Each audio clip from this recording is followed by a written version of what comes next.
Welcome back for another episode of Errant Adventures. As always, I'm your game master and solo player, Steve Morrison. On this week's episode, it's time for another faction turn, as the pieces are beginning to move into place for the endgame. Find out what happens on episode 43, Preparations and Power Plays.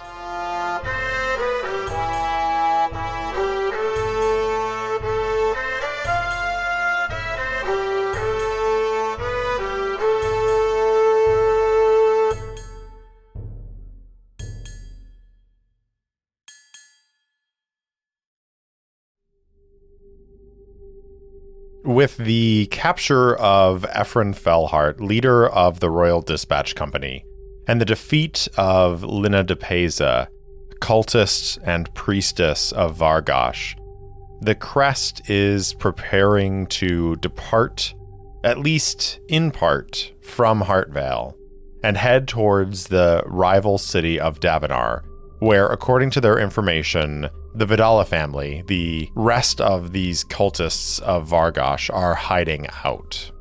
Before we see what happens on the journey to Davenar, though, it's time for another faction turn, as we pull back a little bit and take a wider view of what's going on in the city, especially in this aftermath of the Kingsword losing their leader, but still being a faction, and also the fact that we discovered that there was another lieutenant of Ephraim Fellheart within the Kingsword who has not been captured and who remains a cultist of Vargosh.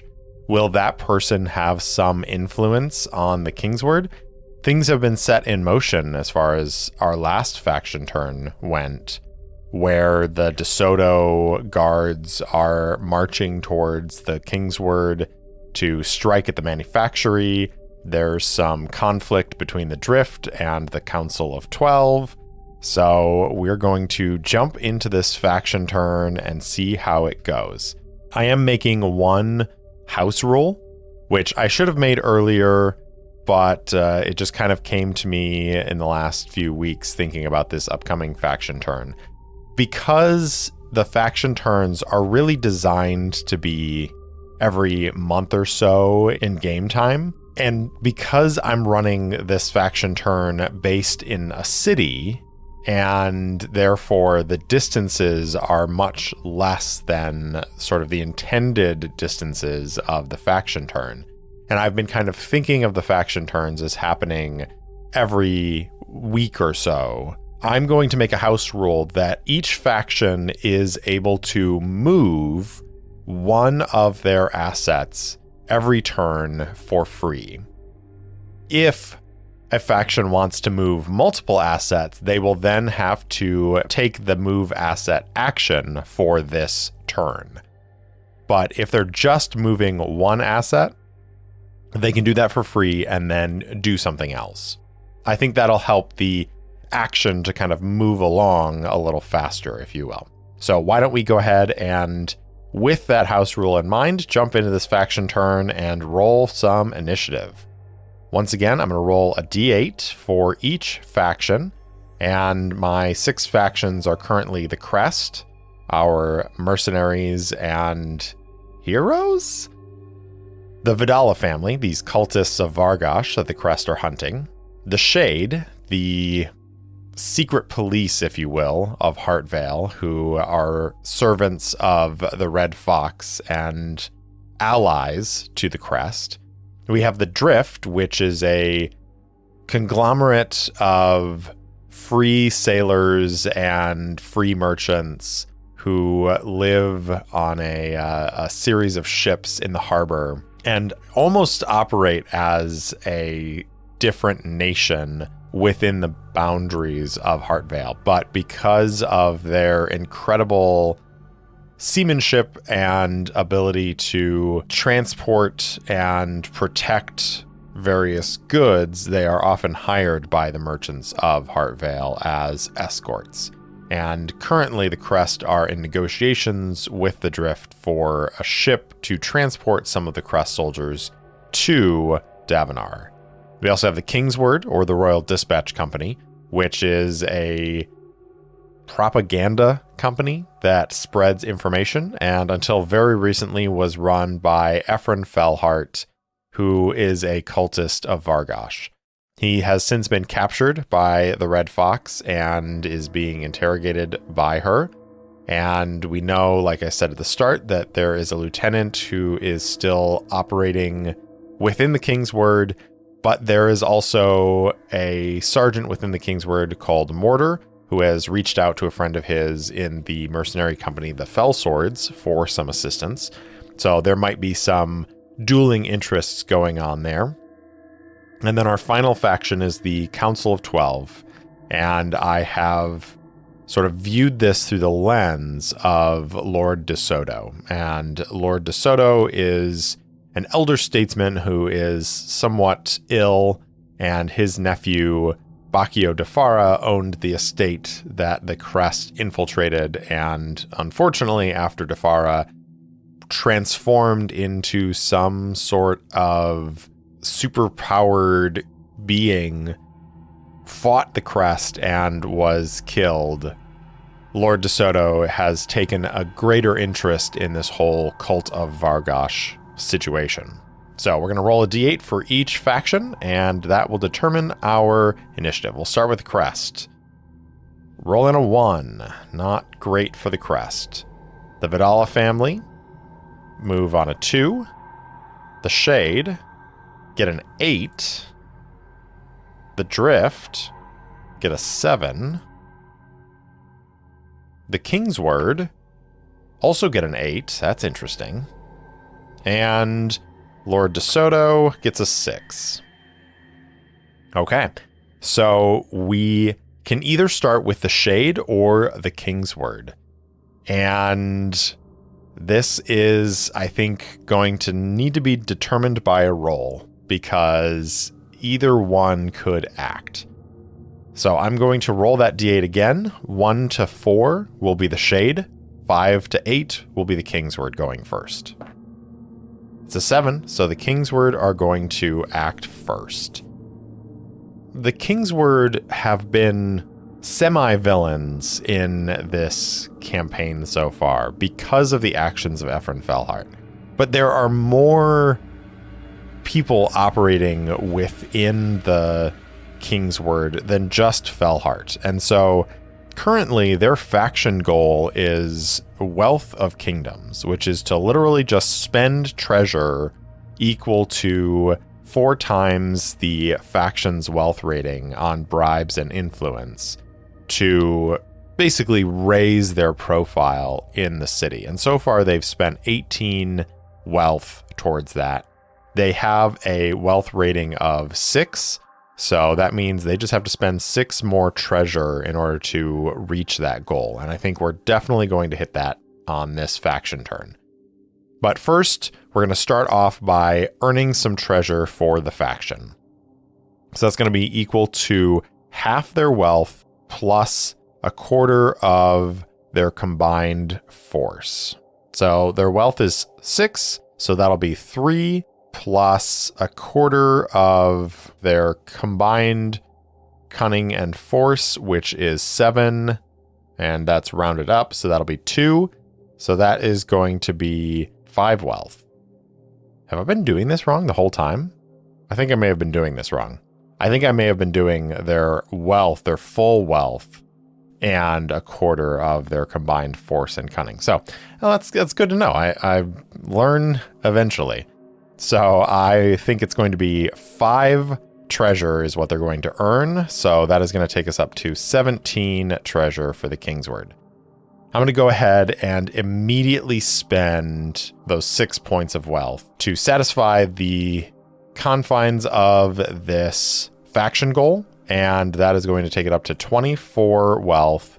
And they are going to successfully have completed their goal of spending 24 treasure on bribes and influence in the city, and that is going to give them 2 experience. And then we get to pick a new goal for them. And this is where things are, I think, going to be interesting, right? What is their new goal? Because they received an attack from the Council of 12 last time. There's been some conflict with the Crest. Is Ephraim Fellheart's lieutenant able to take control of the Kingsword? Because again, we established, I believe, last episode that this lieutenant isn't necessarily the actual second in command of the Kingsword, but is someone who reports directly to Fellheart. That doesn't mean that they couldn't stage a takeover and become the new leader of the Kingsword. So I think we have to ask the fate chart. And I'm going to take a look at what my chaos factor was in my last scene, which was a chaos factor of 5. And I'm going to leave it there because I think it makes sense based on how things went with the ambush and the fact that they were able to defeat Lady Depeza and keep control of Fellheart, that it stays in that sort of like 5 range. And I'm going to go ahead and roll on the fate chart and ask the question, is the secret lieutenant of Ephraim Fellheart able to take over the Kingsword in his stead? I think it's unlikely. So a 35% chance. Here we go. 64 is a no. So he is not able to take control, which I think means that this goal is not about rescuing Fellheart or doing something specific against the Crest, but maybe it is about trying to defend themselves against Lord DeSoto. Because I think the danger that they're seeing here is that they have made for themselves a place in Heartvale as the purveyors of information, the purveyors of news, the purveyors of entertainment. And if a member of the Council of 12 has turned against them and is trying to oust them from that position, there may be an issue there. Is this a sphere dominance goal, which would be choose wealth, force, or cunning? Destroy a number of rival assets of that kind equal to your score in that attribute. Could be. Could it be to expand influence and create a new base of influence? Maybe that would be represented by them buying a member of the council and thereby getting somebody on the council who is directly looking out for their well-being. Or it could just be to destroy a rival asset, and that could be directed at DeSoto as well, because DeSoto has a faction goal of eliminating the Kingsword Manufactory. Maybe the Kingsword would strike back. I've got a couple options there. I think that I like the idea of it being expand influence. So I'm going to go ahead with that, and I'm going to make the new goal expand influence. And this is going to be a difficulty 1 +1 if a rival contests it. So we'll make this a difficulty of 2. So they have a new goal in mind, which is to expand influence, which means they're going to have to move one of their faction assets into the Howl and into the Duxit, and then create that space there. And this is cool because I haven't actually defined who all the members of the Council of 12, and I think what I'm going to do is if they're successful at creating this base of influence, we will then create a new counselor who will specifically be in the Kingsword's pocket. So looking at the factions that we've got kicking around for the Kingsword, we have Useful Idiots under Cunning, and then we've got Trade Company, Pleaders, and Manufactory in the wealthy assets. I'm going to use my manufactory ability right now, which is to roll a d6. On a 1, 1 point of treasure is lost. On a 2 to 5, 1 is gained. And on a 6, 2 points are gained. And I rolled a 3, so that is going to give me 1 treasure, which will take me back up to 12. And then we're going to move the pleaders who are in the south scales. And I'm going to go ahead and use the move action because I want to move them 2 spaces. They're going to have to move 1 into the south howl, and that would be a free 1. But if I want to move them even further and get them into the Duxit this turn, I'm going to have to go ahead and take the move action. So I'm going to do that. Move action will take them into the Duxit. These lawyers and bards are going to speak to the council and try to gather some information and maybe some like blackmail and see what happens, see what shakes out. And they move into the Duxit. Now, they are operating against the DeSoto currently, and so because of that, their pleaders do have an ability here. Pleaders can turn the local laws against the enemies of the faction. However, pleaders can neither attack nor inflict counterattack damage on force assets. I've probably done that wrong too. So if I look at pleaders, they can make an attack, and that attack would be against anything that's not a force unit. So if I look in here, I've got the Merchant Prince and I've got the DeSoto Vanguard unit. So I think they're going to plead against the DeSoto Merchant Prince, which is actually DeSoto himself. And the Merchant Prince has 10 HP. So here is how this is going to work. We're going to look at the pleaders. They get a Cunning versus Wealth attack with the potential for 2d4 damage. If they fail this, the Merchant Prince does have a 1d8 counterattack as well. So the way that we resolve these attacks is rolling a d10. For both sides, whoever has the higher plus their stat wins the contest. So we'll roll for the Kingsword. This is plus Cunning, which is plus 5. I rolled a 7, so that's going to give us a 12. Versus the DeSoto plus Wealth, that's a 1 plus 6 is a 7. So the Kingsword succeed, which means that they can inflict 2d4 damage. So here we go. That's a 3 and a 3. So that's 6 points of damage to the health of 10. So I think they come in and they are going to spend time speaking about Lord DeSoto and basically talking about how he is a relic of the past and that the future is the Royal Dispatch Company. The future is the Kingsword. And that there are so many things, so many benefits that having the Royal Dispatch Company as advocates for the city of Heartvale, both here and across the world, makes for a much better view to the outside world than a foggy old man who is slowly dying of some disease. And I think there are people on the council who agree with that assessment. And so that leads to some damage on that Merchant Prince asset. That's going to do it for the Kingsword. They're not able to do anything else.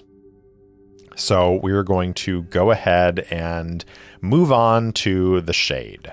So the Shade is going to gain some treasure. See if I can do this right again. It's going to be half of their wealth asset, which is a 3, so 1.5. And it is then going to be rounded up once it's totaled. So let's see what the quarter of Cunning is. That is 6 divided by 4. is going to be like 1.5. So if we've got 1.5, 1.5 is 3, we're just going to get 3 treasure out of this. So the shade go up to 10 treasure. Now the shade have a faction goal of root out the enemy. Destroy a base of influence of a rival faction in a specific location. Difficulty equal to half the average of the current ruling faction's force, cunning, and wealth ratings rounded up. So their root out the enemy could be the King's Word, or it could be the Vidala. And I think it is the Vidala. So I'm going to take the move action for them as well. And we have the Occult Infiltrators asset.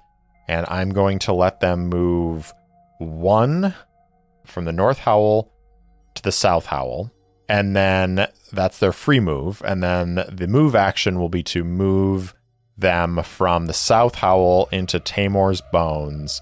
And they are going to load onto the ship with the crest. So I think it's not just Urdira who is going with the crest, but the Red Fox is sending a few others with them who are occult infiltrators who are going to be able to help them find the cult of Vargosh and destroy them. So that is really it for the shade. There wasn't a whole lot that we needed to do for this. So that brings us to the Drift. Their mission, their faction goal is to eliminate the DeSoto hired friends. They've got 1 turn on that. And if we look at our map, we've got the DeSoto hired friends in the South Scales. We've got a Drift infantry in the South Scales. And I think this is going to be an attack action here. And I just realized that I totally let the King's Word attack the Merchant Prince, which was a second action. So shame on me for that. I'm going to let it stand because I think it's fun and I think it advances the politics a little bit. And since their goal wasn't to destroy the DeSoto, it's to expand influence in that area, I'm just going to let it stand as basically a free attack, even though they can't really do a free attack. I just don't want to go back and have to redo that whole section. So we're going to move past it. I've already discovered that I've been doing the treasure wrong all this whole time. So we're playing fast and loose with the rules here. So our Drift infantry are going to take the attack action. But first, we should get the Drift some treasure. So our wealth is 3. So that's half of that is going to be 1.5. And then we've got a 10 for cunning and force combined. So half of that'll be 2.5. So we got 1.5 plus 2.5 is going to be 4. So they're going to gain 4 treasure. That'll take them up to 8 treasure. That's nice. And then we've got this infantry here. And let's go ahead and get that attack action going. So the infantry are hunting these hired friends, and they're going to strike out force versus force. And if they succeed, they will do 1d8 damage. I'm going to look at now the hired friends, which are a cunning asset, and see if they have a counterattack. They don't have a counterattack. Okay. So there's really no risk to the Drift for this attack, other than just pissing off the DeSoto. So they're going to strike with a force of 4. Plus 7 on the die is going to be 11, versus a force of 5 for the DeSoto, and an 8 on the die is a 13. So they unsuccessfully try to strike at these hired friends. And I think what that looks like is these Drift sailors are hunting the hired friends of Lord DeSoto. And these hired friends are basically people who have been hired by Lord DeSoto to advance his interests in the South Scales. And so they are going around to different merchant shops and, talking about Lord DeSoto and how good he is for business, the things that he's able to do for the people. And I think we see this brief scene of some of these people in a shop, and they're talking to the people in the shop, and these drift sailors who are probably semi-disguised come like sauntering down the street, and I think somebody in the shop recognizes that they're coming this way, and these hired friends know about this sort of tension between the Council of 12 and the drift, and so they slip out the back door and are able to escape without being found and probably badly beaten by these drift sailors. That was an attack action from the drift, so they really can't do much else other than they are going to hold off on their military transport, which they can use as a free action to move allied units either to them or towards another target. And I'm going to hold off towards the end because the crest is going to move in, and then the crest and the occult infiltrators are going to get on that ship and sail off towards Davenar. So we will move past the drift now, and we'll head towards the Council of 12 and Lord DeSoto. So we've got a wealth of 6, so that's going to be 3 is the half, and then 8 combined cunning and force is going to be 2, so that he's going to gain 5 treasure. That'll take him up to 25. Our goal for the Council of 12 is to eliminate the Kingsword Manufactory, and he is going to strike at the Kingsword Manufactory, which is in the North Scales. But it looks as though he is going to have to use that free move to send his armed guards from the South Scales into the North Scales. And then now that they're there, we're going to take the attack action. And the attack action is going to involve his armed guards striking at the manufactory. So armed guards have a wealth versus force attack. They don't do a whole lot of damage, but they can hopefully strike with some efficiency. So this is going to be against the manufactory, which does have a counterattack. DeSoto's wealth is 6, and we're going to roll our d10. A 2, so that's going to be an 8 total, versus the Kingsword's force, which is only a 2. So the Kingsword are going to roll. And I also rolled a 2 for them, which means the armed guards are successfully able to strike at the manufactory. That is going to be a D3's worth of damage. So not too bad. 2 points of damage. If we take a look at the manufactory, it has 4 hit points, so not a whole lot of hit points. And it's now sitting at 2 out of 4. So I think what this, again, looks like is these armed DeSoto guards who, for the last several weeks, have been loitering in the South Scales, watching for Crest soldiers and trying to capture the ones who were responsible for the death of Bacchio de Fara.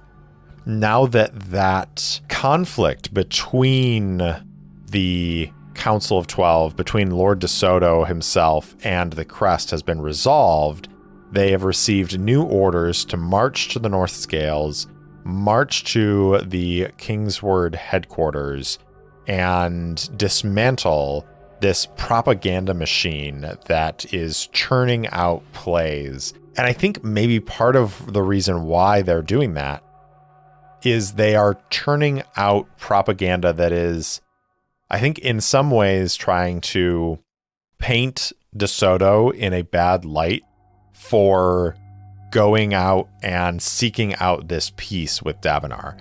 Because again, Heartvale and Davenar have been rivals for hundreds of years, and now after this war, which I think it's quite possible that Heartvale was winning the war, the fact that De Soto sought out the Davenarans and offered peace, to some people in the city, puts him in a bad light.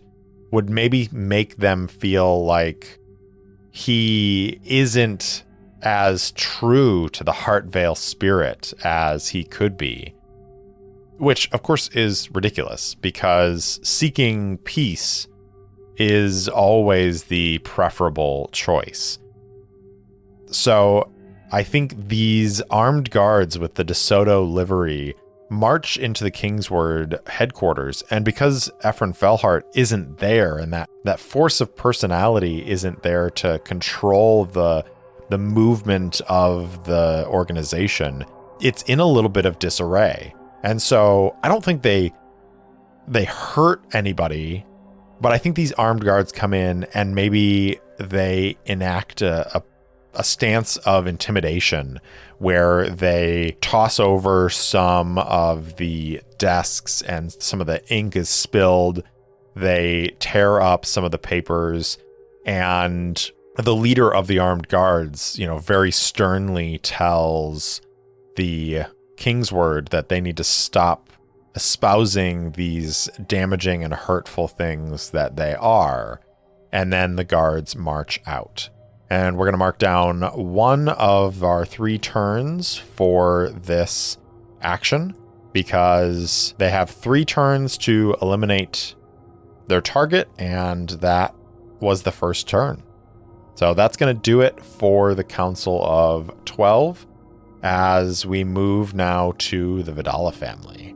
Now, the Vidala family, again, are outside of Heartvale. They're in Davenar, so they're not really in danger of being hunted locally by any of these factions yet. Obviously, that's coming. But what their goal is to discover Vargosh's resting place. And we are letting them sort of like build up some wealth, which unfortunately for them, I think the fact that I discovered this error in how I've been factoring the treasure means that they're further off than they thought. So we've got 4 treasure, so half of that is going to be 2, plus a combined 4 will be divided by 4 is a 1, so they're going to gain 3 treasure. It's going to take them up to 5. Because the thing that they were after is information on the location of Vargosh's resting place. They were trying to build an arcane laboratory so that they would be able to purchase more powerful magical assets. But I don't know that that's going to be possible for them anymore. I think they were trying to get some petty seers of their own in order to determine where the resting place of Vargosh is. And because they've only got 5 treasure off of that last, they can't afford the 6 treasure cost to buy the arcane laboratory. So let's see if we can help them out a little bit. Covert transport doesn't help with anything.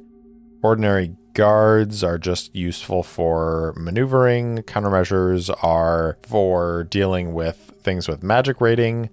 And then we've got a blackmail asset. So hostile factions can't roll more than 1 die during attacks made by or against them there, even if they have tags or assets that usually grant bonus dice. That's cool. So they don't have any way to make more treasure in this moment. So I don't know that there is a whole lot that they can do. It's really, really unfortunate that I didn't realize that counting error that I made earlier. Is there another asset that they might want to purchase? I don't know that there's anything else that's going to get them in that direction. I guess I could hire some informers and see if they could get just information that way. That would cost 2, which would take me down to 3. And then they would get 3 on the next turn, and that would let them buy the arcane laboratory. So maybe that's the way I want to go. As a free action, once per turn, the faction can spend 1 treasure and have the informers look for stealth assets. To do so, the informers Pick a faction and make a cunning versus cunning attack on them. No counterattack damage is taken if they fail, but if they succeed, all stealthed assets of that faction within 1 move of the informers are revealed. I mean, that might actually be useful for once the crest arrive. So is there anything else that I might want to buy? I could buy some thugs, which would help with dealing with the crest when they attack. Or I could hire some armed guards, which is even a lower cost, or a front merchant or cooperative businesses. What are cooperative businesses? If any other faction attempts to create an asset in the same location as a cooperative business, the cost of doing so increases by 1 treasure. Okay, so that just makes it more difficult for somebody to get into that place. A front merchant, whenever the front merchant successfully attacks an enemy asset, the target faction loses 1 treasure, if they have any, and the front merchant's owner gains it.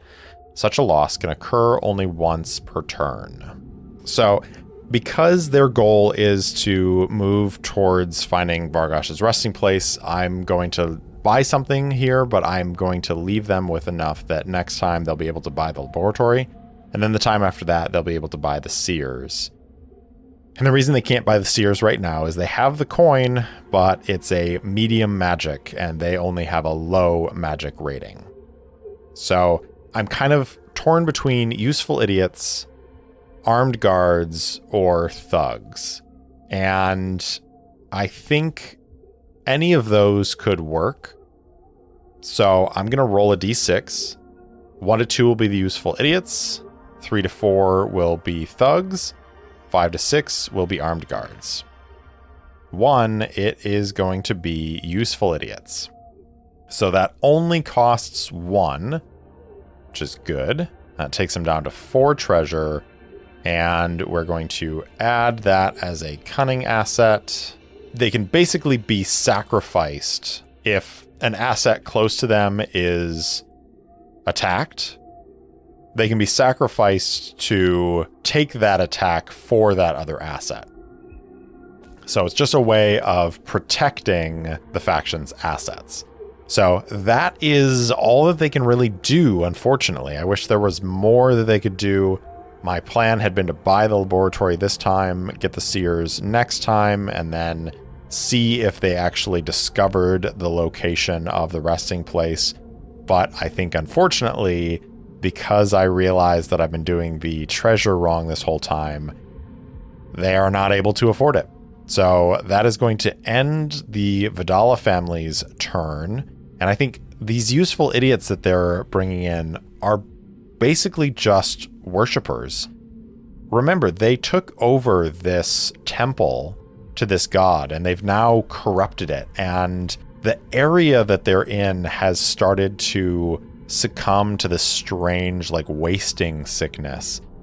The Vidala have made it clear that those who come to them, those who honor them and their god, and I think at this point they're still acting in the shadows. So people are coming to this time god's temple and worshiping there, and the priests there are sort of going through the motions. But it's very clear that they're pallid and there's something wrong with them. But those who come and worship at this temple are not suffering the same effects of that illness. And so these useful idiots are basically just fanatics who have given themselves to this temple as a way to stave off the illness that is coursing through their district. So we've got one final faction to act, and that is our heroes, the Crest. So they have a wealth of 2 and a combined force and cunning of 7. So that is going to garner them 3 treasure. So that'll take them up to 5 treasure. And their stated goal is to increase the Crest's numbers. They can do so by purchasing a new asset, but we have 2 infantry units currently. One that's at 4 out of 6 health, the other is at 2 out of 6 health, and I'm kind of thinking that I want to take the healing or repairing asset action. The faction spends 1 treasure on each asset they wish to repair, fixing half their relevant attribute value in lost hit points, rounded up. Thus, fixing a force asset would heal half the faction's force attribute, rounded up. Additional healing can be applied to an asset in the same turn, but the cost increases by 1 for each subsequent fix. This ability can at the same time also be used to repair damage done to the faction, spending 1 treasure to heal a total equal to the faction's highest and lowest force, wealth, or cunning attribute divided by 2, rounded up. Thus, a faction with a force of 5, wealth of 2, cunning of 4 would heal 4 points of damage. Only 1 such application of healing is possible for a faction each turn. Okay, so I've got 2 assets that are hurt. So I'm going to spend 2 treasure to repair those assets. So this is going to be half the faction's force attribute, rounded up. Well, 4 is the force attribute. That is going to be 2 is half. So that is going to fill one of these infantry up to 6. And then the other one will go up to 4 out of 6. And I think this basically is represented by further recruitment. They're bringing in more people to fill in the gaps of those who have died in the last several months of operations here in Heartvale. And they're continuing towards that goal of increasing the crest numbers. I'm not going to roll to determine whether they've successfully increased the crest numbers enough because they haven't really bought a new asset. I think every time I buy a new asset, I will ask the question of whether or not they've increased the crest numbers enough. But for now, we're just going to move past that, and we're going to then go ahead and take that crest infantry, and we're going to move them into the tame. And from there, the crest infantry and the shade occult infiltrators are going to board the drift military transport, and they are going to set sail from the harbor, and they're going to head out towards Davenar.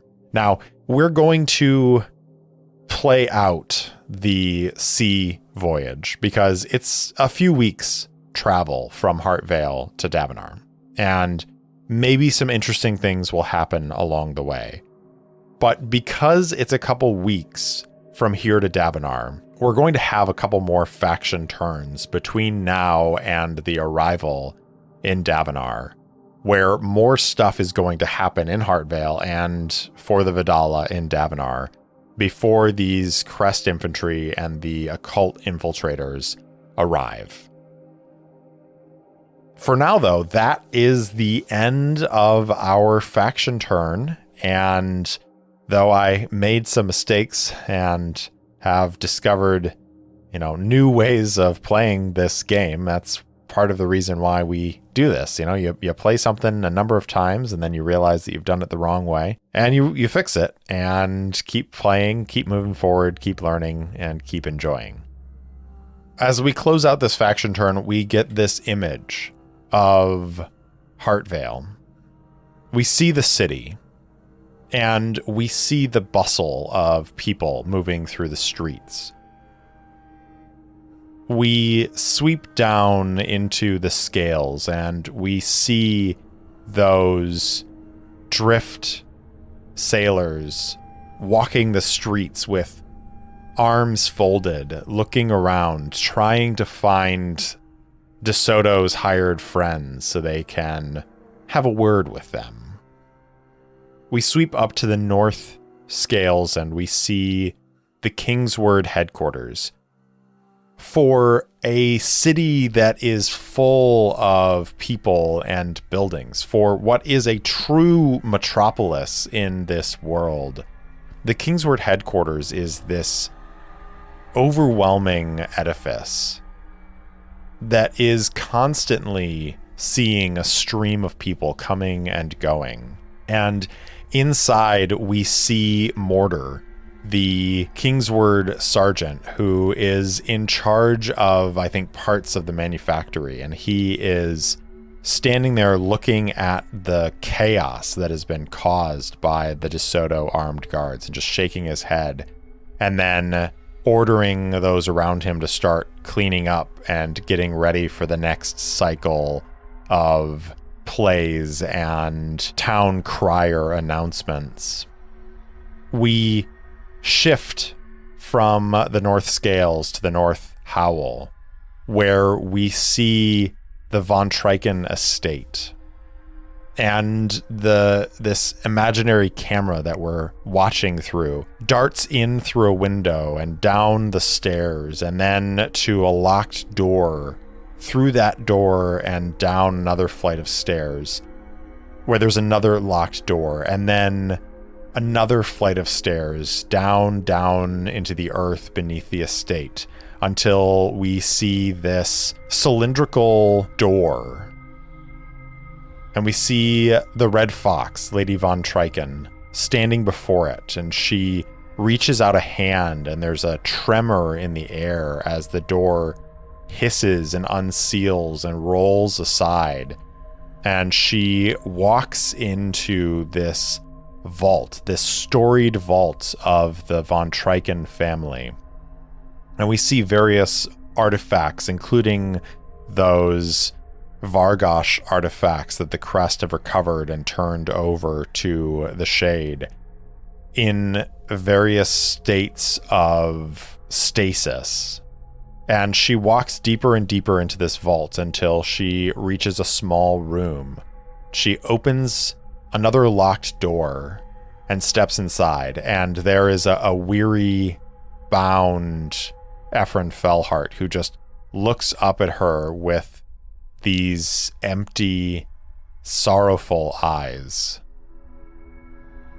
As we pull out of there, we see the Duxit, this castle in the South Howl, where the Council of 12 holds its meetings, where the Dux himself, Jarden Lenton, oversees the city and makes decisions for the well-being of Heartvale's citizens. We sweep into a council meeting that is quite somber, with the revelation of Lady Lina de Pesa's participation in the cult of Vargosh. There are words being bandied about, accusing each other of assisting or aiding, and we see an old and weary and sick man listening to all of this, and it seems as though the weight of the world is pressed down on his shoulders. We leave the estate and we make our way out over the water to where the Undanya, the drift ship, is sailing out of the harbor of Heartvale. We see Ben and Arid and Orchid and Erdira, Lephalia and Iron Gull, Saga the Analyst, and a number of other Crest soldiers and Shades as well, going about their business. Some watching the city falling away in the distance, some looking out across the open sea towards their destination. And then we cross that sea and we come to Davenar. This city of spines and spires, the city confined to a small island and surrounded by these pillars of rock that defend and endanger the city. We see the cramped streets of Davenar, built layer upon layer on top of each other, and we are brought to a cliffside district. In the distance, we can see these rickety wooden stilts that extend out over the cliffside, and there are houses, if you could even call them that, built on these stilts. The whole thing seems like it might collapse at the barest breath of wind. But in this part of the district where they're still on solid ground, we see people walking the streets, sick, coughing, with open sores. There are guards on the outside of the district keeping people in. These guards wear these gray scarves, and they are grim-faced as they turn away any who would seek to escape. We follow the roads, again, these tight, twisting roads built into this small area, and we come to this temple. And inside that temple, the Vidala kneel in an inner sanctum around a small pool of black, oozing liquid. They are chanting in a tone that both shakes the very bones of any listening and twists the heart and triggers every sense of self-preservation and fight or flight that a mortal could have. The chanting stops, and then the mother of the Vidala opens her eyes. She looks around at her 2 children, and she says, "Soon, yes, soon we will have the power to look into the void. Soon we will have the ability to discover where our Lord is resting. Soon we will be able to find him, and then he will rise once more, and then we will be his instruments, bringing chaos and corruption and decay to all of this world."